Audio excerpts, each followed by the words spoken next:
आपल्याकडची चंदन तरी मरायला लागल्या डोकं पडू किंमत नाही. मलयगिरीचा चंदन हा जगात सर्वश्रेष्ठ आहे.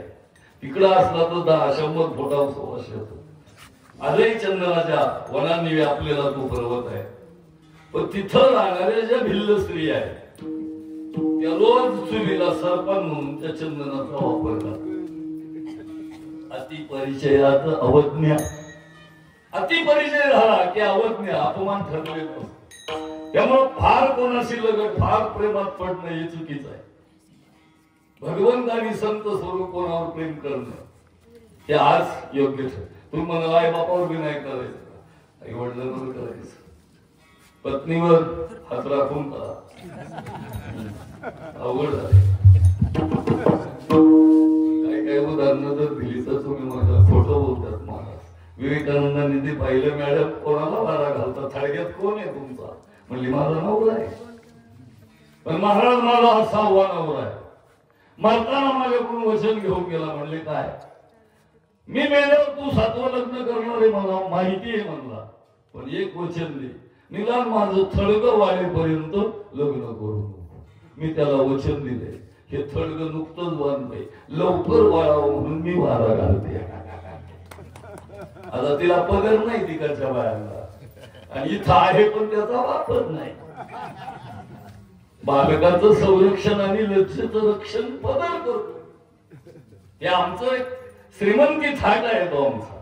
आता त्याच्यावर बोलायला वेळ राहिला नाही. असो, मला एवढंच सांगायचंय, तापली चंदन निववितो कुळी. ही कुळी म्हणजे हा देह जर तापला, प्रमाणापेक्षा जास्त तापमान झालं आणि चंदनाचा लेप लावला की तो ताप क्षणार्धात. पण आध्यात्मिक दृष्ट्या 3 ताप सांगितले प्रत्येक जीवाला. तापली चंदन निववितो कुळी, त्रिगुण तो काढी संत संग, सत्व रज आणि तम. हे काढून घेण्याचं काम संत करतात, म्हणून ते चंदनापेक्षा श्रेष्ठ आहे. विठोबार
दर्शने संताची. त्यांचा महिमा काय वर्णू मी पामर न कळे साचार ब्रह्मादिका. ब्रह्मादिकांना जिथं संतांचा महिमा कळत नाही तिथं मी काय बोलावं, असं तुकाराम महाराज नम्रपणाने म्हणतात. तुकाराम महाराजांना संतांचा महिमा खरंच माहिती नाही का? सांगा. माहिती आहे, पण नम्रता हा संतांचा श्रेष्ठ गुणधर्म आहे. म्हणून धनामध्ये कुबेरापेक्षा श्रेष्ठ, पावित्र्यामध्ये गंगेपेक्षाही श्रेष्ठ, दानामध्ये कर्णापेक्षाही उदार, सूर्यापेक्षा तेजस्वी आणि चंद्रापेक्षा शीतलता धारण केलेले, प्रतिज्ञेमध्ये भीष्मापेक्षा आणि अशा विभिन्न गुणांनी ते सालंकृत झालेले संत असतात. म्हणून 3 गुणांचा नाश करायचा आहे. सत्वगुण चांगला आहे, पण सत्वाचा सुद्धा अतिरेक वाईट आहे. हे रजतम तर वाईटच आहे. तमोगुण मीपणा वाढवतो, रजोगुण भोगाला निमंत्रण देतो, रजोगुण तमोगुण सत्वगुण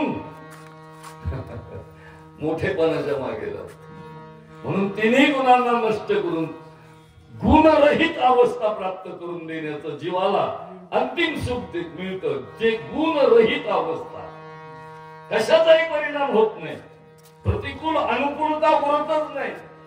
कृतार्थ जीवनाचा यथार्थ सोहळा हे त्रिगुण नष्ट झाल्यानंतर होतात. म्हणून चंदनाने देह शीतल होतो, पण संतांच्या सहवासाने त्रिगुणांचा नाश होतो. जसं मायबाप पिंड पाळतात, पिंड म्हणजे आपल्याला जन्म देतात, लहानचं मोठं करतात. माय बाप पिंड पाळीला माया, माय बाप पिंड पाळीला माया. विठ्ठल विठ्ठल.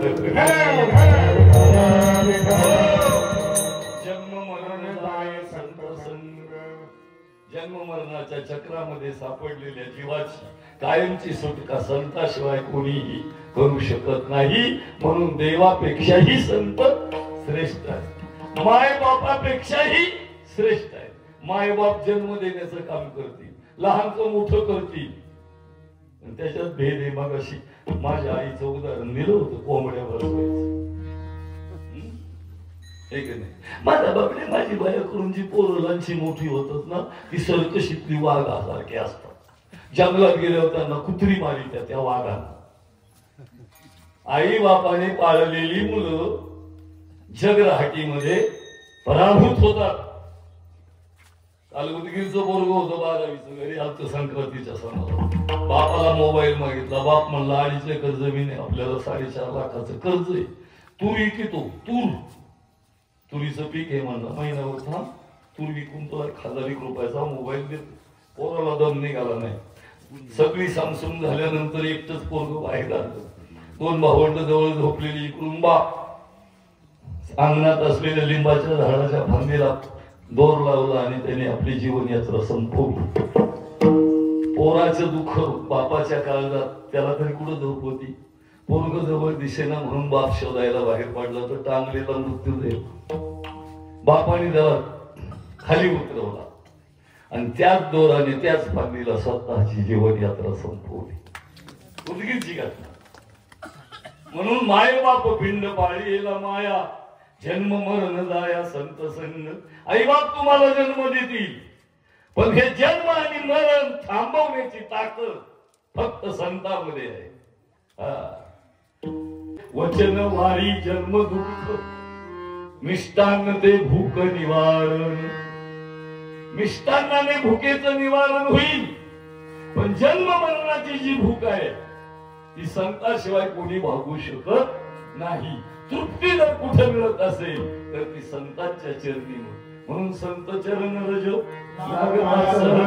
वासनेचे बीज असे अनेक प्रमाण आहे. असू द्या, वेळ संपलेला आहे. उलट 10 मिनिटं आपण पुढे गेलो. संतांचे वचन वारी जन्म दुःख. संतांच्या वचनाप्रमाणे जर आम्ही वागलो तर जन्म दुःखात, जन्माचं मरणाचं दुःख हे कायमचं नाहीशी होतं. एक वेळ अन्न तुमची एक वेळ तृप्ती करील, पण जीवनांतरीची तृप्ती संताशिवाय नाही. म्हणून शेवटचं चरण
का महिमा काय वर्णवी पामर न कळे साचार रणमधिका तुका म्हणे जवळी न पाचारिता जावे संत भावे चरणी भावे रिघावया.